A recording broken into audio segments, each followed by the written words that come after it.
Well, most people seem to enjoy the first one, so I guess this series is continuing. Talking about the games. Talking about all the games, people. All the games on my PlayStation 4 library. There's like 200 of them. I don't know where they came from. I don't remember buying any of them. My whole life is a fugue state. And that's the way I like it.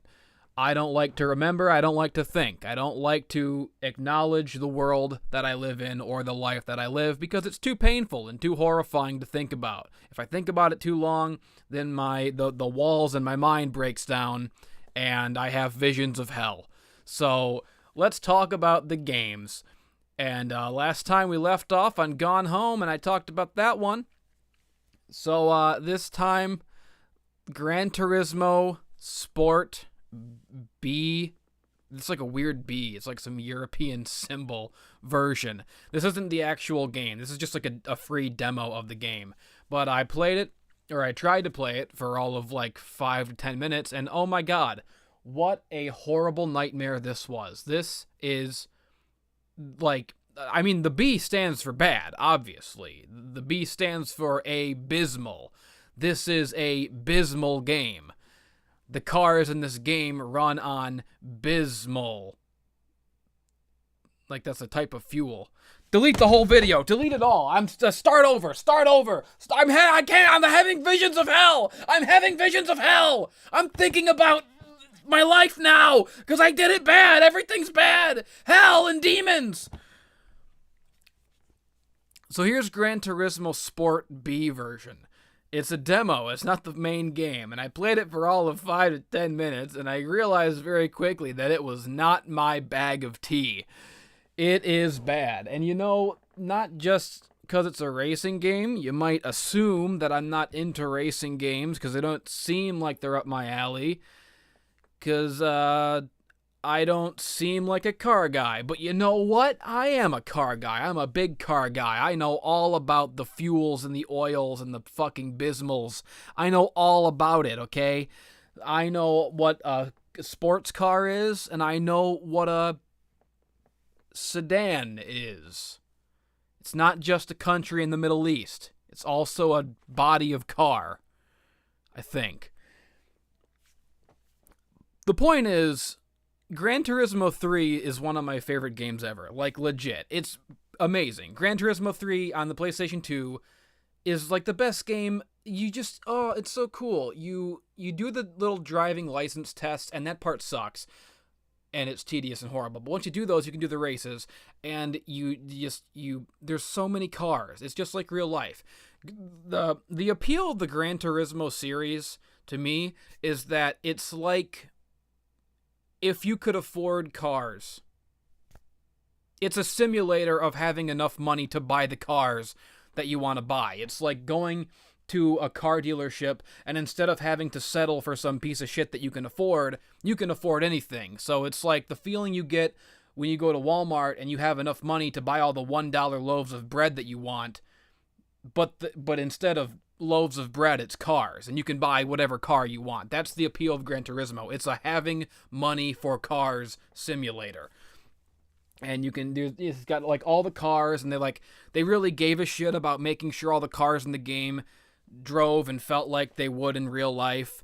So, you know, you start out with you got $17,000, and you're like, what the fuck do I do with this? And you buy like a PT Cruiser, and you're like, this sucks. I don't want to drive a PT Cruiser. But as you win the races, you can buy more cars. You can buy cooler cars. You can get the cars you want. You can customize them. You can put like cool wheels on them, and you take them to the washer, and they make them clean and make them shiny.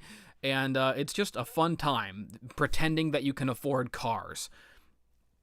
And the soundtrack was great. It's got like one of the best soundtracks of any game ever. I love you just cruise around and you do the races, and the graphics are pretty, even it's on like PlayStation 2, but they still hold up. And it's like, it's that song, in a world, it's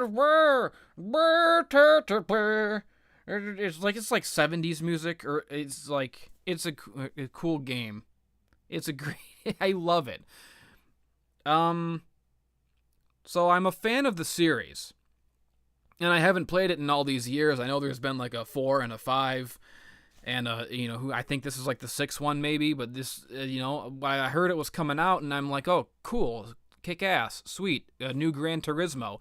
It's been a long time since I sunk my teeth into like a car buying game or a good racing game. So I downloaded the demo of this, naively assuming that it would be like the one on PlayStation 2 that I remember. I forgot that games are bad now. I kind of forget that often. It slips your mind occasionally, and then you play a new game and you're like, oh, that's right. Video games are just bad now. They don't make them good. So I start playing this demo, and like instantly I'm thrown into this horrifyingly cluttered menu with like online shit everywhere. It's just like slathered with online shit. It's like when you order a sandwich and there's too much fucking mayo all over. It's just like slathered in mayo, like someone just dumped a heaping glob right out of the jar, held it upside down and just a huge fucking amorphous blob of mayo on your sandwich. It's like that, only the sandwich is my happiness and the mayo is bad games. Or it's like the sandwich is a video game and the mayo is like weird online sign up and write your name here and put your email address there and enter your information here and sign all these waivers and contracts bullshit. I should not have to sign a fucking waiver or a contract to play a video game. It sickens me to my core. So, like, this one took it a step further. Like, I don't even think you can play the game if you're not hooked up to all of its online shit. If you don't have an account with the Gran Turismo mainframe out there in the fucking nexus of cyber reality. You have to, like, give your firstborn son to the developer or the publisher. You have to like get a package, like a big box. You have to take your infant child and you put it in the box with all the styrofoam packing peanuts and you ship it off to the Gran Turismo publishers like Garfield mailing Nurmal to Abu Dhabi. That's the only way that you're allowed to play this game. You can't just buy it. It has to be, you can only, there like wasn't even like a career mode. There wasn't even a single player option to be found. It was all online and it was like looking into hell. It was like seeing my nightmare made real. It's like you stand on a cliff and you overlook a ruined wasteland that was once the earth. And where there used to be fun, now there is only the internet. There is only online. And you're just looking at like the cracks in the earth, the dirt and the ash and the soot where there was once green grass and flowers. You're seeing like the rips with the molten lava and the fire coming up from Hades where there once was like sparkling rivers. All the animals are dead and bloated with maggots all over their corpses. The people have turned into like flesh-eating cannibals, driving around in go-karts, waving golf clubs, 9-irons, and hitting each other with them, fighting over the bloated animal carcasses, which they fashion into loincloths to hide their diseased, syphilitic genitalia. That's what it is. That's what, and I'm overlooking all of that. That's the world that I see when I download a demo for a new Gran Turismo, thinking I'm going to play a fun racing car game like in the old days, and I get to just the menu, and the menu just bombards me with this assault of online bullshit, and it just made me, like, retch in my mouth. Like, I just... Oh, it was horrible. It was like in It. When the bully sees the deadlights and his fucking hair turns white and he ends up in the insane asylum and he sees Tim Curry's face in the moon and he goes, "You gotta go kill him! You gotta kill people!" That's what it is. I saw Tim Curry's face in the moon telling me to kill people because of this thing. I will not call it a game. It's a thing. And it was bad and it was a nightmare and it's a nightmare that I'm still not awoken from.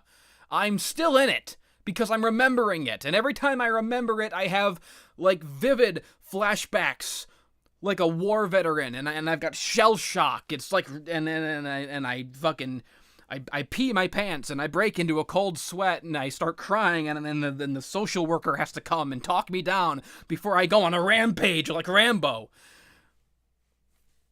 Oh, God, no more. I don't want to talk about it. I don't want to think about it anymore. I don't want to think about the bad things anymore. Just go to the next game, Grim Fandango. So I talked about Grim Fandango a little bit on the last one of this.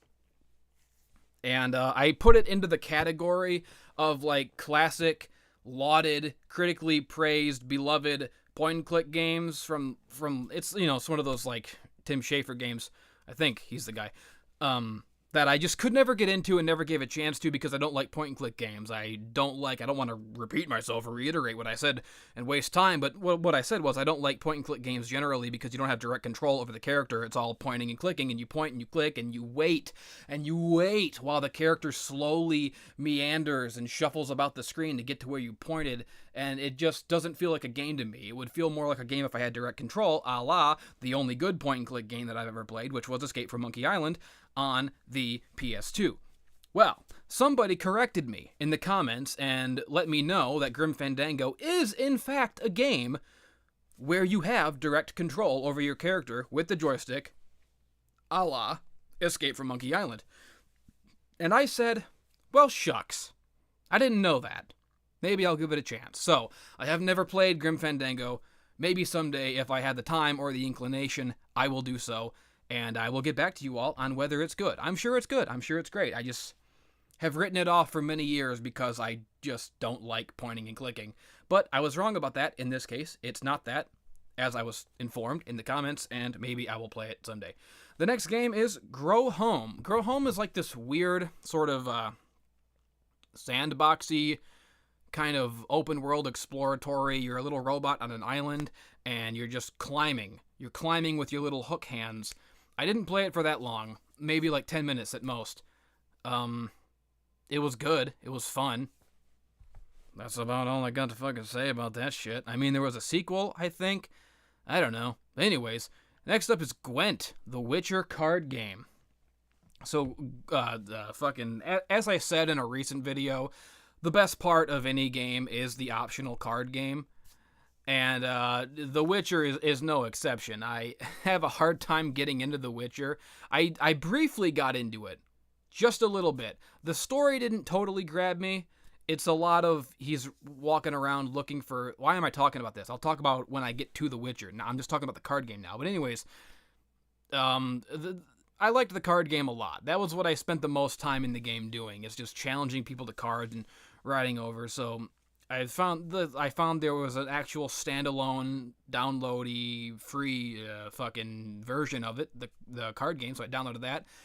Think, okay, maybe I'll go online and play some Gwent with people on the internet, even though the internet, as I said, is a hellscape, and I look at it and I think this should never be in games. The whole world is ruined, and games are bad now, so I don't know why I thought it would be any different trying to do it, but yeah, on a card game. But yes, I put it in, and instantly... the interface of it was full of online bullshit and confusing shit and stuff I don't want to read, and just the whole...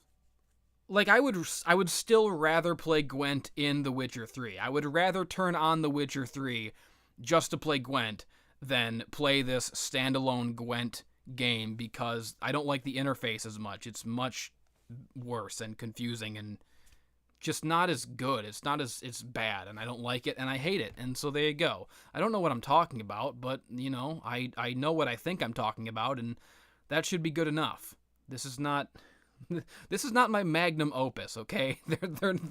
They're not all gonna be, like, a fucking good. Some of them are just acceptable, and I have to learn to be okay with that. So I don't know what I'm talking about, and I don't care. It's Gwent. It's a card game. Fucking whatever. Hard and Slash, I don't know what the fuck that is. Heavy Rain, I don't know why I have this, or where... I hate this game. I strongly dislike this game, and I always have. When it came out, I think I did a video about it back in the old days. In the old days, when my channel was first starting, I did like a rant in front of the camera about how much I hate Heavy Rain, and the video was not remarkable. It was taken down long ago. But the one cool thing about the video is that at a certain point in the video, I had the little origami paper crane because the game came with a little collectible paper crane. And even though I had sold the game long ago because I hated it so much I didn't like looking at it on my shelf, I still had the crane. And in the video, at one point, I said, fuck this crane. And I threw it back behind me without looking, and I threw it in such a way that it landed standing up exactly perfect. So that was the coolest part of the video. Maybe I'll throw a clip of that in here if I can find it. But I still have this. I don't know why I still have this. Fuck it. It's a piece of shit. Yeah. Pretty sick. But aside from that, Heavy Rain was a bad game, and I did not like it. I didn't like the story. The twist was stupid, where you find out the fucking... It doesn't even matter. It's a bad game, and it sucks. Here They Lie. I don't know what... who's... Someone's messaging me on Facebook. I gotta fucking see what this is. What the heck? What's going on here? Well, I see a message, but I can't really read it because the camera holdy device is in front of it.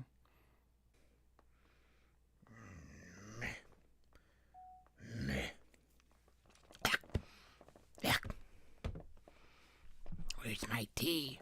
Where's my tea? Yeah, that's my tea. So as I was saying, Here They Lie. I don't know what the fuck that is. How to Survive 2. I didn't even know there was a How to Survive 1. Wish I had known that. It might have helped me out in life. You know what I'm saying? You know what I'm saying? Because life is hard. Hunter's Legacy? I ain't never heard of that shit in my life. In Space We Brawl? I ain't never heard of that shit in my life. Infamous Second Son. I ain't never played that. I ain't never really played any of the Infamous games. I don't even know how many there are. I don't really give a shit. I'd never been interested in them. I never really gave a shit. Invisible Ink. Console Edition. I don't even know what that... I said I wouldn't talk about the games that I haven't played, so I don't even know what the point of even mentioning these games is, because I even never heard of any of them. Anyways. Journey. Fucking... This sucks. This is uncomfortable. This whole, like, sitting on my dilapidated fucking couch with the fucking holes under the cushion, so the whole thing is just, like, sinking. It's like sitting on the edge of a box is what my couch is like. It's terrible, and so I have to, like, sit on the edge of it, or else I sink into the nether realm. So by sitting on the edge of it, I'm, like, leaning over the coffee table and basically swallowing the microphone. There's no pop filter over here, so I fucking...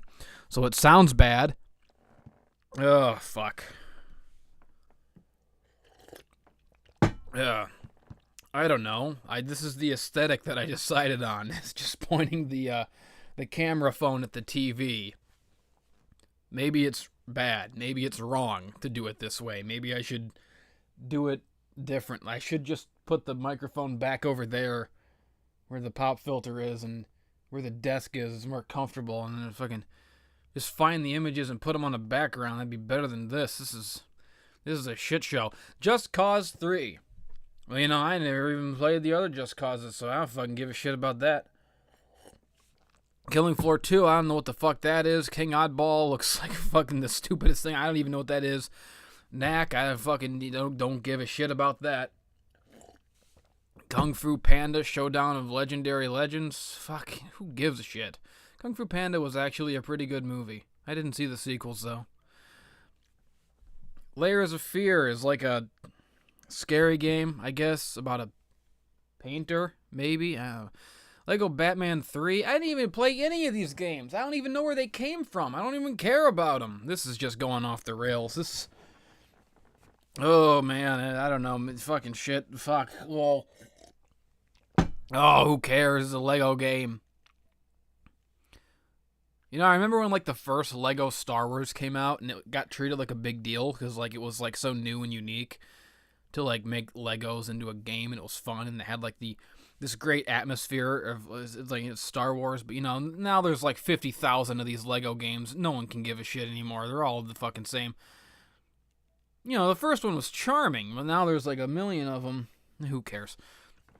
So next up is Life is Strange. And Life is Strange is sort of like a point and click in that it's all about, well, it's like a telltale, it's like a narrative kind of, not really. It's you're this little teenage fucking twat, and you have like teenager problems. And there's other characters like lesbians. Everyone's got blue hair. It's one of those games. So it's one of those games. It's an everyone has blue hair and is a lesbian game. Blue-haired lesbian games. You could actually say that that's a genre now, unfortunately, and I am saying it's a genre. It's now an official genre. Blue-haired lesbian games. And Life is Strange is like the poster child for blue-haired lesbian games. That being said, I didn't hate it. I thought it was pretty okay. I liked, it's not like you control the character, you walk around, so that's always a plus. Getting to play the game. I didn't get very far in it. I think I only did like the first chapter. But it was good. I liked it. I didn't even hate it. There was a lot of detail. The aesthetic, you don't have to like the aesthetic. You could say that it's corny or cucky, I guess. But they really put a lot of care into it. Like, you can read her journal and she's got all these entries, and it's just good. And it's like, it's a lame genre, I guess, and it's a lame sort of sensibility, but it's a well-designed example of it. If you look at the trailers for Life is Strange and you think that looks gay, then you're right. It is gay. It's gay as fuck. But in terms of games that are gay as fuck, it's one of the better made ones. It's not terrible at all. I still hear the TV. I gotta turn down the volume. It was on 1. It should have been on 0. Oh boy. What a nightmare. Lifeless Planet. This is like sort of another walking simulator, but another actual good one. There is a death state, so I don't know if it's technically, because part of what characterizes so-called walking simulators is that you can't die in them. You can die in this game. There's no combat, but there are, pitfalls.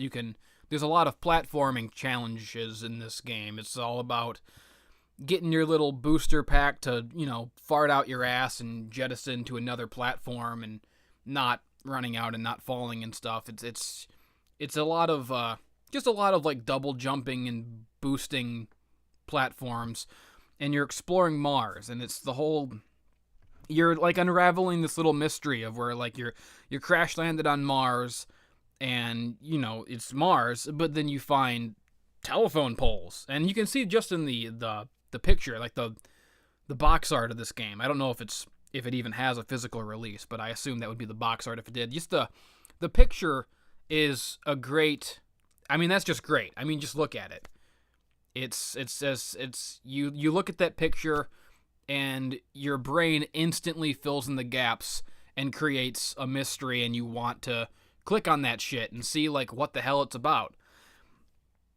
So you're on Mars, and there's cell phone poles, and then you find like a little abandoned community, like a village on Mars, like houses and stuff, and then you sort of start to learn more and unravel the mystery of who was here and what happened here. And it's this neat little story about like the Soviets and the space race and teleporting and scary plant monsters. It's cool, and it's a short little like a 2 to 3 hour experience where you're just exploring and figuring out what happened and trying to get home, and it's fucking cool. It's another great example of an overlooked or underlooked genre. Underlooked. It's underlooked in the sense that not many people would look at it, but it's overlooked in the sense that people look past it. Underlooked and overlooked mean the same thing. What the fuck? Who invented words? Some idiot.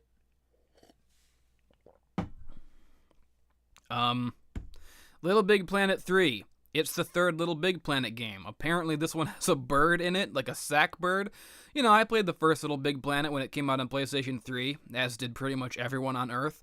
It was a really unique and really amazing, like, customizable thing. A lot of people did really cool, creative stuff with it. And even the single-player mode, just going through the main game, even that was really fun. It was very charming. It was just a great game. And they made 2 sequels that I don't think anyone played. I think one Little Big Planet was all that we needed as a society. We all loved it. We all said, that's good and that's enough. And I don't think anyone in the world gave a shit about about Little Big Planet 2 or 3. It fulfilled its purpose. Just the first one needed to exist. And, okay, Little Big Planet. There's 3 of them now. Good job, I guess. Lone Survivor, I don't know what that is. Lords of the Fallen, I think, is some kind of like a Dark Souls-inspired piece of shit. I don't know, maybe it's good. I think I played it for 2 minutes and I remember nothing, so I'm not going to waste time dumping on it unnecessarily. Lovers in a Dangerous Space-Time is a multiplayer floating around in space tunnels game where it's pretty unique and pretty fun. It did get monotonous after a while, but for the first like 20 minutes, it was a good time. I played it with my girlfriend a little bit.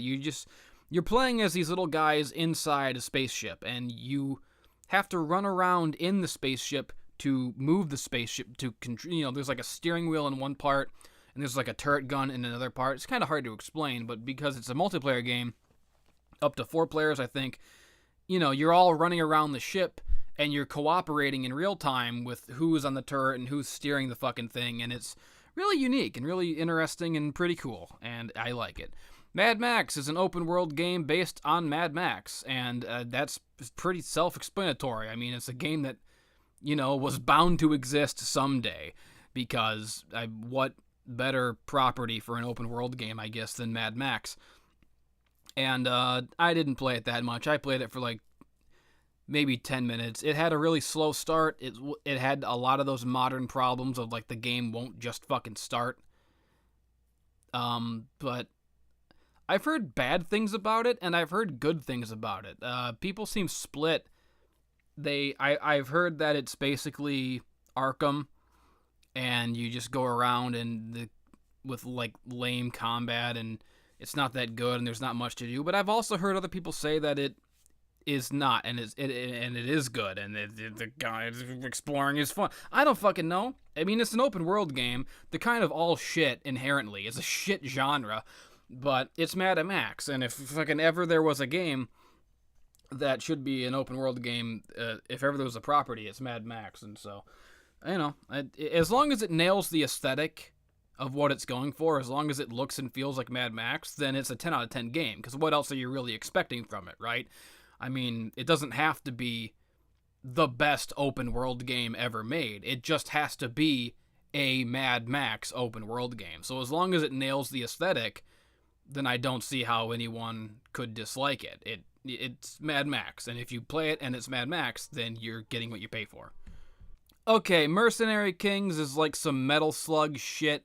It very is clearly visually inspired by Metal Slug, but the actual gameplay is a sort of more exploratory, a little bit more modern, for better or for worse. Didn't play it that much. Metal Gear Solid 5: The Phantom Pain. I have no shortage of opinions on this game, and all of them are bad. Not to say that my opinions are bad, although all opinions are inherently bad. No one should have opinions on anything. Opinions are a cancer and a disease. I'm saying that my opinions of this game are that this game is, in fact, bad in many, many, many ways and on many, many levels. It is the worst game I've ever played in my life. It is a huge open world with absolutely fucking nothing to do. When you compare it to the old Metal Gear Solid games, where whether it was Shadow Moses or the Big Shell or the Tanker or the Forest in Metal Gear Solid 3, every game took place more or less in one environment, but the environment was in itself a character, and the environment helped facilitate the story, and really mattered. And you could really, I mean, like, you could imagine in your head, if you've played Metal Gear Solid 1, you can map out the whole place to this day. You can see it in your mind. You know the layout of Shadow Moses, where everything is, because it's a great environment. It's a fantastic setting for a game.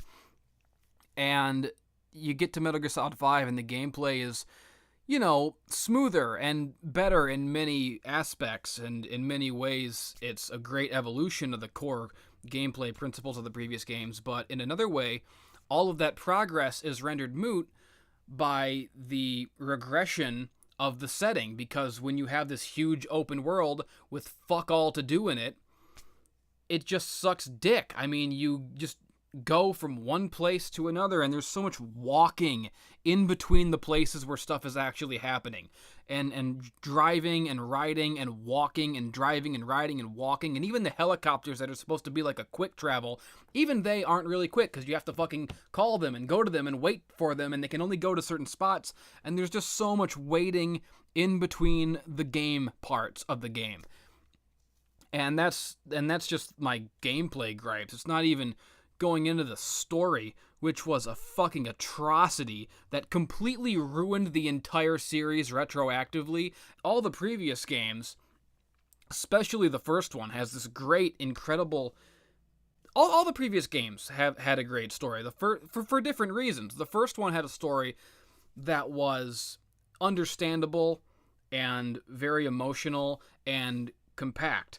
And it's one game, it tells one story, and you beat the game and you feel like you've experienced something or you've taken something from it, and you go, wow, that was a great story that I was told. And and it had all these fucking, it was smart, and it was emotional, and it was good. And the second game was maybe less of an emotionally impactful story, but a much more heady, philosophically driven narrative, where after the game, you go back and you think about it, and you go, wow, that really blows my mind. And you can, I mean, there's people who, there's a great Bunny Hop video about the story of Metal Gear Solid 2, and it's kind of gotten more relevant as time has gone on. It's an example of great science fiction, how great science fiction always seems to get more relevant as we march into the future. And Metal Gear Solid 2 is a great example of that. It was a very fucking smart game. And then you had Metal Gear Solid 3, which was more emotionally driven like the first one, and it was just amazing. It was, but like, even better, because you beat the game and the boss, and it's sad and you cry, and it plays that song for the credits. And then you have the fourth game, which got a little weird, and the story was pretty convoluted and messed up by that point, and there was a lot of stupid retcons. But intellectually, the story of Metal Gear Solid 4 was a big steaming pile of shit, but you sort of forgave that because it was riding the goodwill of the previous three and culminating on all of it emotionally in this very satisfying wrap-up to the arc of the characters. And when it ended, there was some things about it that were fucking stupid, but you didn't dwell on them because you were satisfied emotionally with the story of the characters that had been told. But then you play Metal Gear Solid 5, and it's all this shit about, like, magic bugs, and you're Big Boss, but you're not really Big Boss. You're just a guy who got plastic surgery to look like the twist at the end is fucking stupid. The whole game is sold on false advertising, but, like, not in a clever way. Like with Metal Gear Solid 2, it's like, oh, you think you're gonna be Snake, but really you're playing as Raiden, and the whole game is about this character emulating Snake, and it mirrors how the player emulates Snake, and is telling you this really complex meta-narrative. It's not clever, like in Metal Gear Solid 2. It's bad. It's like the bad version of the Metal Gear Solid 2 twist, where it just ultimately means nothing and ruins everything, and it renders the whole game pointless. Like, what was the point of another Big Boss game? I mean, Metal Gear Solid 3 told the story of Big Boss and why he turned into a bad guy pretty well. You didn't really need to add to it, and if you were going to add to it, you should have added to it in a way that mattered, or filled in some blanks at least, instead of just adding more like weird convoluted bullshit that didn't need to be there. So now there's two fucking big bosses, and there's a guy who, why was, Gray Fox not in the game? Like, that's the Big Boss game that I would have wanted. I would have wanted a game where it goes into his history, like, with Frank Yeager, or like more about Liquid. Like, they put Liquid in the game for like 2 scenes and he does fuck all. The whole ending of the game was cut because the game was released like too early, and the whole final chapter of the game was missing from it. So the game literally does not have the ending that it's supposed to have. But even the ending that it was supposed to have, you can look up and it's shit anyway, so it doesn't fucking matter. Oh my god. There's a fantastic video by the Gaming Brit about Metal Gear Solid 5, where he says all of this, much more articulately, because he actually wrote a script, and he's not just yelling at his TV screen in the dark, sitting on a cardboard box couch with a camera phone on a Gorilla Pod, sipping tea out of a Beauty and the Beast Bell mug, knocking over cans all over his desk. I'm just talking about my life now. I'm just commenting on things that I see. I've lost my fucking mind.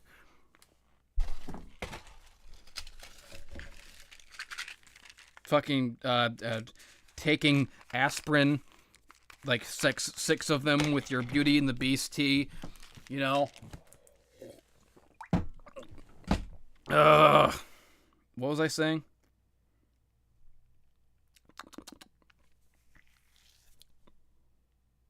I don't remember what I was saying at all. I don't remember what I was fucking talking about. Kiefer Sutherland fucking sucks also, by the way. Like, he did a terrible job. I don't give a fuck what anyone says. Everyone is like, oh yeah, it's bad, but at least Kiefer Sutherland was great in it. Oh, like, people still praise the casting of Queefer Sleepy Man in this fucking game. He gives the most narcoleptic performance I've ever heard. Like, he's not good in it at all. But people still praise his inclusion like they think they're supposed to praise it, or they think that they'll get, like, games are art now points if they diss Hater and diss the previous voice acting in all the old games.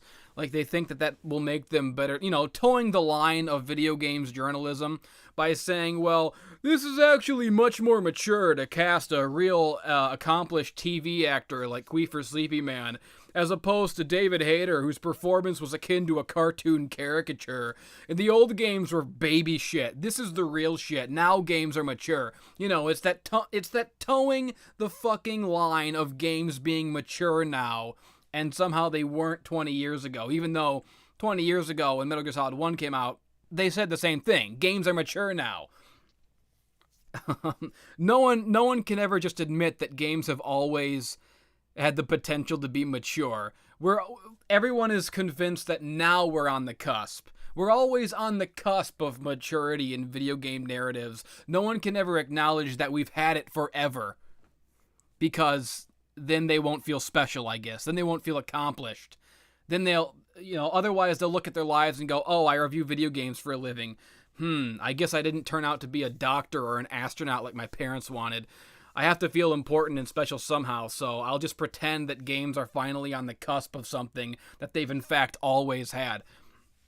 So you have to pretend that games are finally on the cusp of becoming mature art pieces, and so somehow fucking firing the guy who's been the character for years and casting some shitty C-list TV actor who was in a vampire movie 30 years ago is somehow a step forward for games as an artistic medium or a storytelling medium.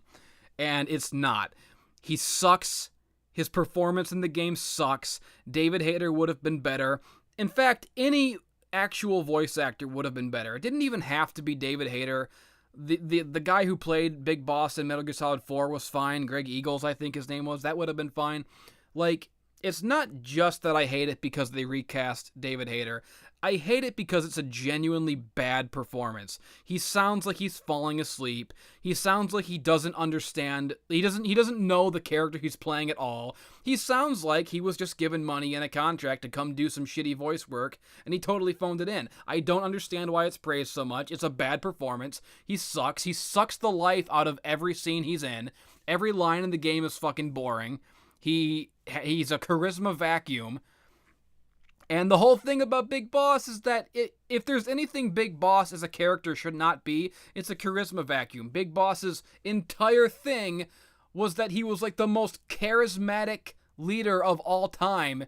He fucking convinced soldiers from all nationalities to create a new nation. Do you know how impossible that would be?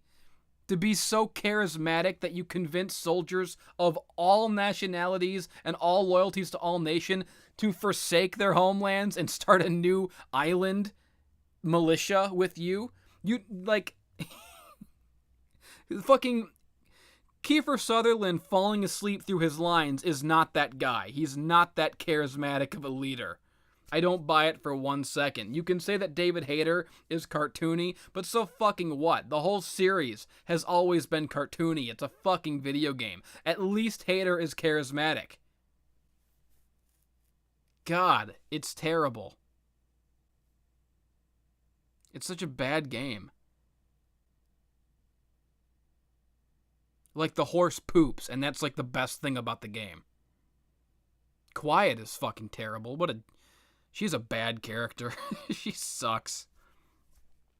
Oh my god. I need a minute. I need a fucking moment here.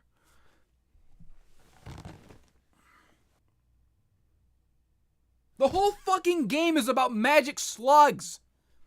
You understand? Like magic wormy parasites that give people superpowers. There's like this whole subplot about Colonel Volgin from Metal Gear Solid 3, like being resurrected as like a flaming, fiery ghost man that goes absolutely nowhere and nothing is done with it. You just shoot him and kill him. There's like a boss battle once that's optional, and then he dies. And then Queefer goes, "Oh yeah, it's Colonel Volgin, I guess. Big whoop." And you know that that Kiefer Sutherland doesn't actually know the character that he's talking about. So there's no emotion there whatsoever. And they just didn't give a fuck. So, like, if the fucking voice actor, if Big Boss himself doesn't give a shit, then why should I give a shit? Totally pointless. And the original trailers for this game were so trippy and out there and amazing and cool and like and just like mind blowing. We're like a giant sky whale and there's like a fiery dude and it's just like you're like there's a guy with bandages on his face and you're like, what is this? This is crazy. This is the coolest thing ever. And his big boss and he's like his arm is off and he's got like a hook hand and he's crawling through the hospital while fucking fire whales and then there's Revolver Ocelot is there. It's just it was so amazing and mind blowing. And then you play the game and like none of that shit is actually in the game at all. Like none of it. It's all in the game, but like a crappier, lamer version of it. It's all just awful. It's a worthless pile of shit. It's the worst game ever made. I mean, I have to think about that, but I might actually think that it's the worst game ever made. That might be my for real opinion on this game. I mean, obviously there are worse games. Technically there are games that are like worse. But in terms of like what it should have been versus what it is, I think this Metal Gear Solid 5 is the most disappointing game ever made. It's a disappointment on every conceivable level. To the point where not only is it a bad game in and of itself, it's a game that retroactively makes the entire series worse. And I'm glad Kojima got fired. Fuck him. He deserved it for this piece of shit.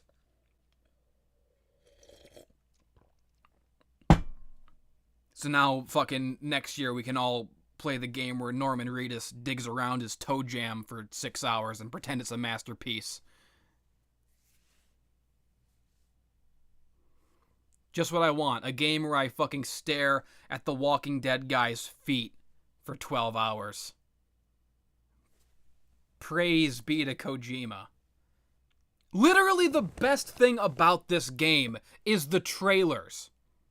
Like, everything that everyone remembers this game for, everything that everyone likes about this game, is all just what was in the trailers. Like the The one well-written part of the game is Kaz, and like that little speech he gives about like every night I feel my missing limbs and like what are we here for? Like that's a good thing. Like that's well written. That's a good part of the game. It's delivered with gravitas. The score on that trailer is very memorable. Like that was the good part. But that was the only good part, and it was in the fucking trailer. The actual game is a shit show from beginning to end. The trailers made it seem like so much more epic and important. Like the swelling music in the trailers and the way the scenes were cut together really made it seem like a very emotional story was being told. But little did we know that those scenes that were cut together in the trailer were like the only scenes like that in the game, and they were all in the trailer, but in the actual game they're all spaced out between 80 hours of jaunting through the desert, watching your horse take a shit in between missions, and taking out random outposts like fucking Far Cry while your brain atrophies into a fucking pudding. And then you get to those cutscenes and they say the lines from the trailers, but somehow it doesn't have the same effect in the actual game because you've just been boring yourself into a coma for the last 19 hours, dicking around in the desert, jacking your dong with your metal claw hand, and somehow crushing the ashes into diamonds isn't as emotionally effective when you know he's doing it with the same metal claw hand that he was jacking off in the desert with an hour earlier.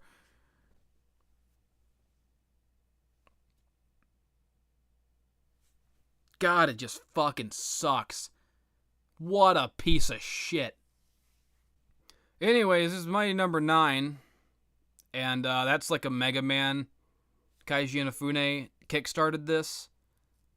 It was supposed to be like a spiritual successor to Mega Man. I don't know. It got bad reviews. I don't think anyone ended up liking it, which is kind of sad. But I don't fucking know. I didn't even play it. Observer is a game where you play as an old guy in like a cyberpunk future, and it's kind of like, you know, Blade Runner. And that's and it's like you're solving a mystery and you've got special eyes. That's like the whole gameplay gimmick, is that you have special eyes and you can see. I didn't get very far in it, but it was okay. Oddworld New and Tasty is a remake or a remaster or a re-something. I don't even know what the terms are anymore, but it's a redo of Oddworld Abe's Odyssey. I haven't played this version. I've played the original version, of course. I have held off on playing this game. I don't really give a shit about playing it because of the Matthew Matosis video where he compared the two. And he really made a strong point that they kind of missed the point of the first game when they were redoing the graphics. They made everything very bright and shiny in this game, as opposed to the old game where they couldn't do that. But not being able to do that in the old game made the environments more consistent with the narrative and the themes of the game, because everything was rusty and ugly and disgusting. Whereas in this game, because they have better graphical capabilities, they tried to upscale it and make it all cool and futuristic looking. But Matthew Matosis made the argument very effectively, I think, that goes against the themes of the game. Like, it's supposed to look rusty and disgusting and scary.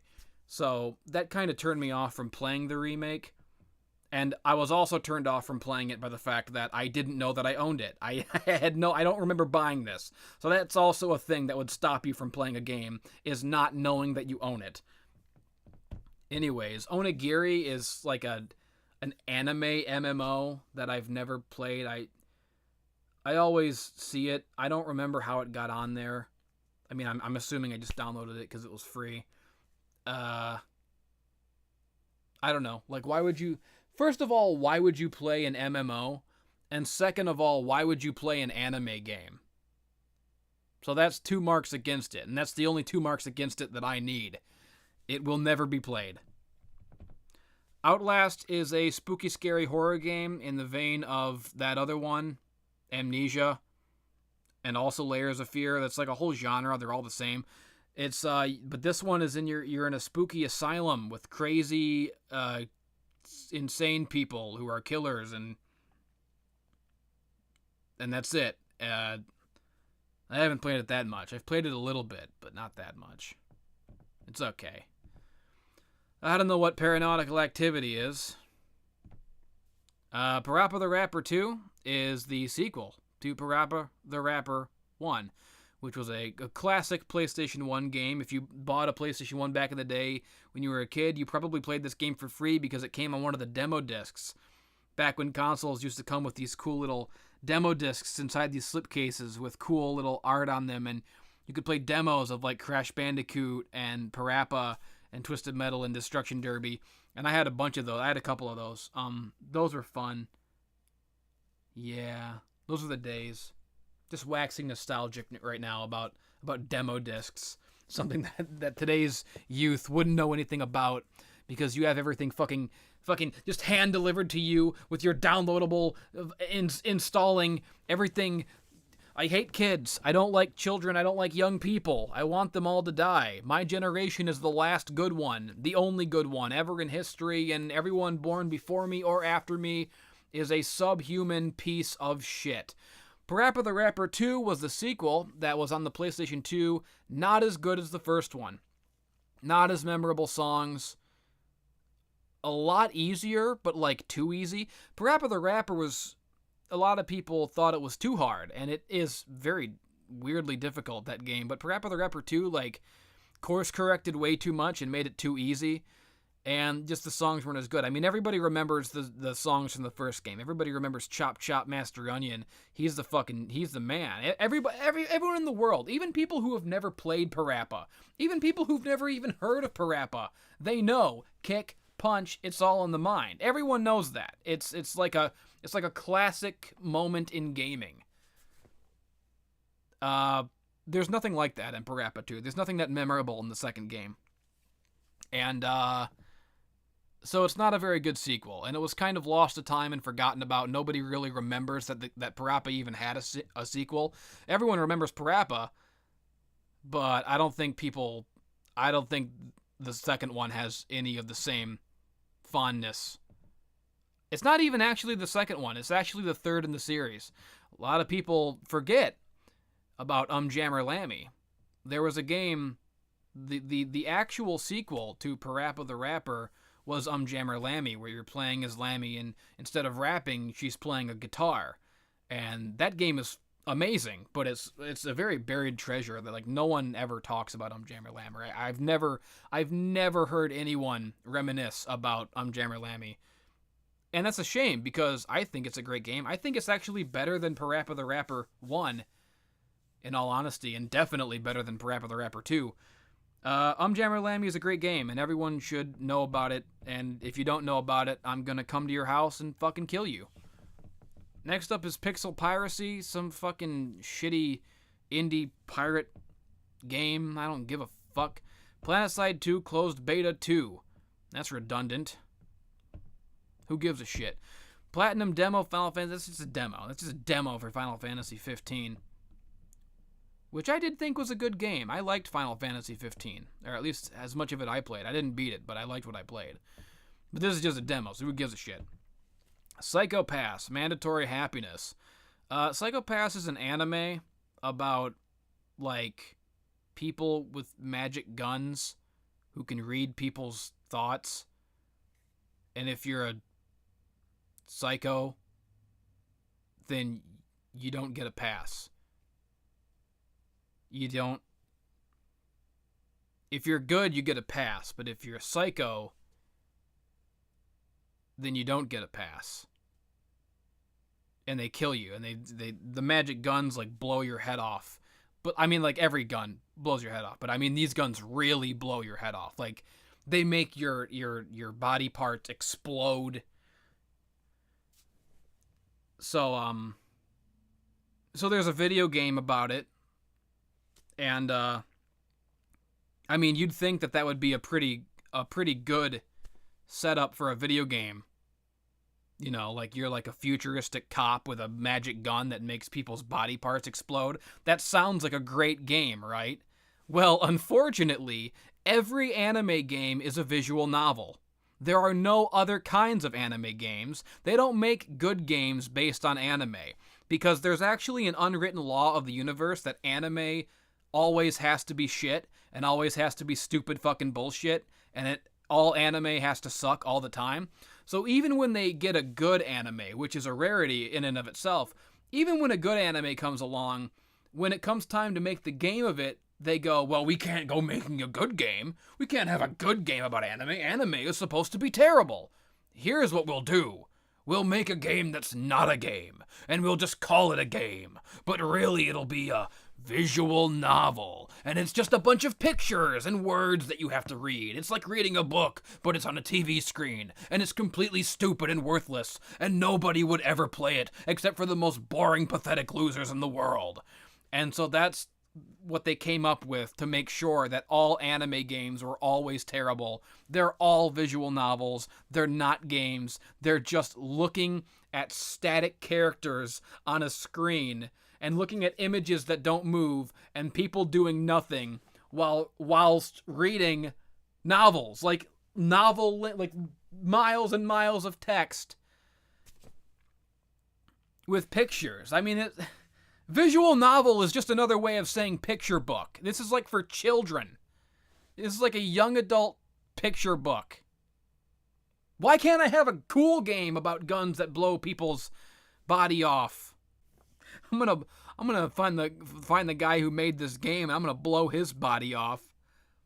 Not in a gay way. That's not as gay as it sounds. I mean, I'm gonna blow his body off of his limbs with my magic gun. Next up is Psychonauts. Psychonauts, it's like in Psychopaths, if you're a psycho, they shoot you. But if you're not a psycho, then they say, okay, this guy is a psycho. Not. Get it? Like Borat. Oh my god. Psychonauts is a Tim Schafer game, but it's not like a point-and-click puzzle game like his other games. Psychonauts was when he decided to make a platformer on the PlayStation 2, and it's really, really good. At least I think I remember it being really good. It might, I don't know, I've heard, it's good, who cares, it's good. I remember it being good, so it's good, that's all that matters. And you go into people's brains, and you go into their minds, and you see what their brain. It's basically it's the same thing as Psychopaths. It's the exact same thing, only good. Psychonauts is what Psychopaths would be if it was actually a game instead of a crappy visual novel. If this was good, it would be Psychonauts, where you just go in people's brains and you jump around and platform in their crazy mixed up brain worlds, and it's fun and it's good. There you go. And then the next game is pure chess. And I think that's self-explanatory. It's chess. Not just chess, but pure chess. So there's nothing fancy. There's no added gimmicks. It's pure chess. And that's all I got to fucking say about that shit.